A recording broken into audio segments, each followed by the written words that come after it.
Good afternoon. This is Miss Goggans, and I will be reading chapter 15.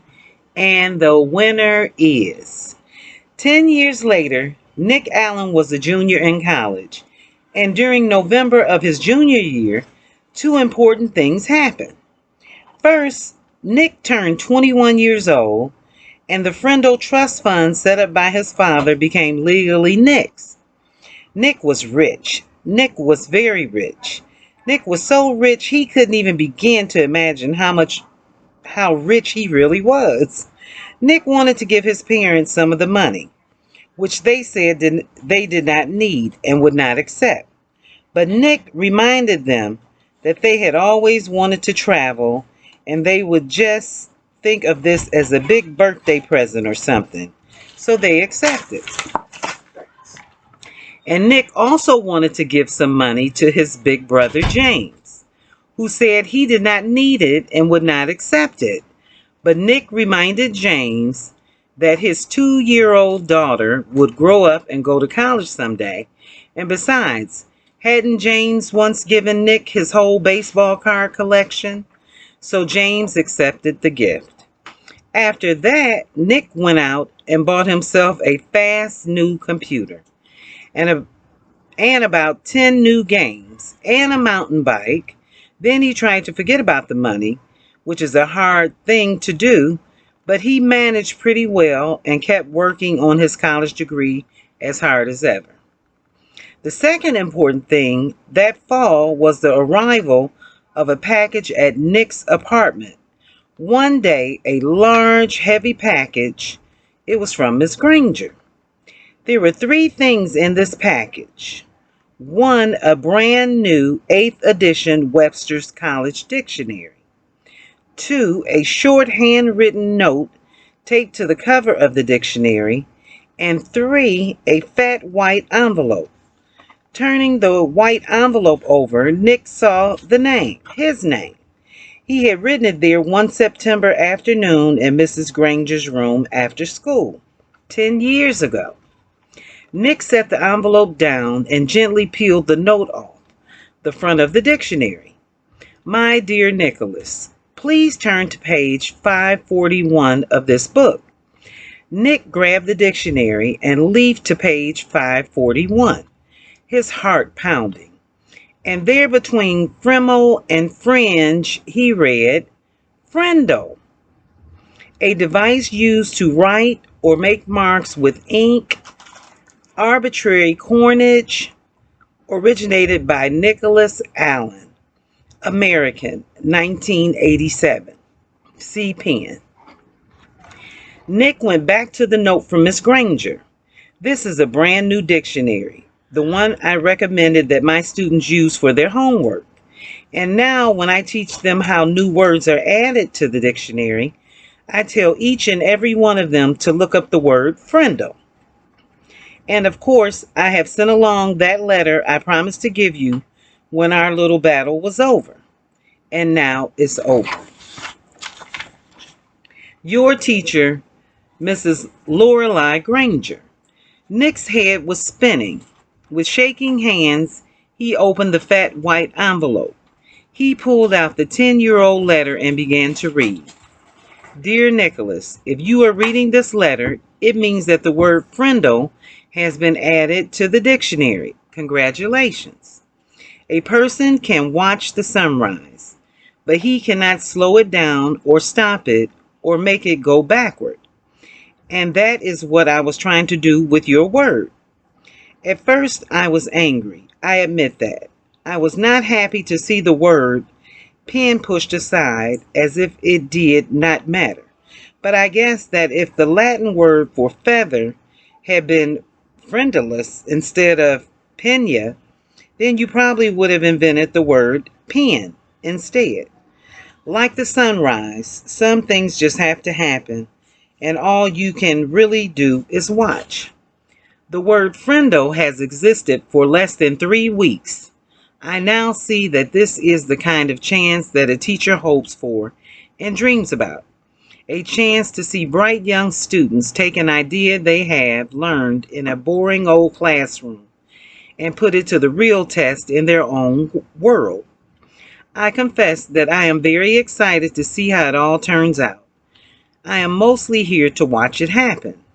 But somehow I think I have a small part to play in this drama, and I have chosen to be the villain. Every good story needs a bad guy, don't you think? So someday I will be asking you to forgive me, and I hope you will. Nick, I know you like to think. Please think about this. When I started teaching, no one had landed on the moon. There were no space shuttles, no CNN, no weather satellites. There were no video cassette recorders, no CDs, no computers. The world has changed in a million ways. That is why I have always tried to teach children something that will be useful no matter what. So many things have gone out of date, but after all these years, words are still important. Words are still needed by everyone. Words are used to think with, to write with, to dream with, to hope and pray with. And that is why I love the dictionary. It endures, it works, and as you know, it also changes and grows. Again, congratulations, and I've enclosed a little present for you. Yours truly, Mrs. Granger. Nick remembered Mrs. Granger's eyes, and now he understood what some of those special looks had meant. The old fox. She had been rooting for Frindle the whole time. By fighting against it, she had actually helped it along. There was a flat, oblong case in the white envelope, the kind of case you get when you buy a watch. Nick pulled it out and opened the lid.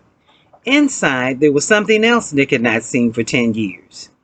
It was Mrs. Granger's favorite pen, her old maroon fountain pen with the blue cap. And under the clip was a little folded piece of paper. It was another note, a very short note. Just one word, Frindle. About a month later, something happened over in the old part of Westfield. Over where the trees are huge and the houses are small. On Christmas morning, Mrs. Granger's doorbell rang. Mrs. Granger opened the door, but no one was there. Someone had left a package inside her storm door. A box wrapped in green paper with a red bow and a white envelope taped to one end. She smiled as she stooped down to pick it up. As she picked up the package, she noticed a red, white, and blue express mail envelope sticking halfway out of her mailbox, next to the doorway. It must have been delivered late on Christmas Eve. She opened the storm door, plucked the envelope from the mailbox, and then shut both doors and went inside with a shiver. Miss Granger went across the living room and sat on the couch. The express envelope was from Westfield District School District office. It looked very important, so Miss Granger opened it right away. It was a letter from the superintendent of schools, a letter of congratulations. A permanent trust fund for college scholarships had been established with a donation of $1 million from one of your former students. It would be called the Lorelei Granger Students Fund. Mrs. Granger was sure it was a mistake, or maybe a prank. $1 million? Nonsense. She had the urge to pick up the telephone and give the superintendent a call and straighten this out right away. But this was Christmas morning, and even though the superintendent was one of her favorite former pupils, Mrs. Granger decided to wait a day. Couldn't hurt. Besides, the other package was sitting next to her on the couch, waiting impatiently with its red bow. She opened the envelope first. It was a little Christmas card with a sloppy note, obviously the work of a fifth-grade boy. Dear Miss Granger, you're one of my favorite teachers. Here is something I want you to have. Sincerely, a student of yours. Mrs. Granger glared at the spelling mistakes, but then chuckled and shook her head. Kids are always the same, year after year. Here she was in her 45th year of teaching, all set to retire in June. She could hardly remember a Christmas day when she didn't have a present from one of her students. Miss Granger, Mrs. Granger pulled off the red ribbon and tore off the paper and lifted the lid of the box. She expected to find something made of yarn and popsicle sticks, or maybe curly macaroni and glue. But instead, she found an oblong case covered with blue velvet. She opened the case, and inside was a beautiful gold fountain pen. She picked it up, and it was cool and heavy in her hand. Words were engraved along the pen's shiny barrel, and Mrs. Granger had to slide down to the end of the couch and turn on her reading lamp. Then she could read the three thin lines of type. This object belongs to Mrs. Lorelei Granger, and she may call it any name she chooses. With love, from Nicholas Allen. The end.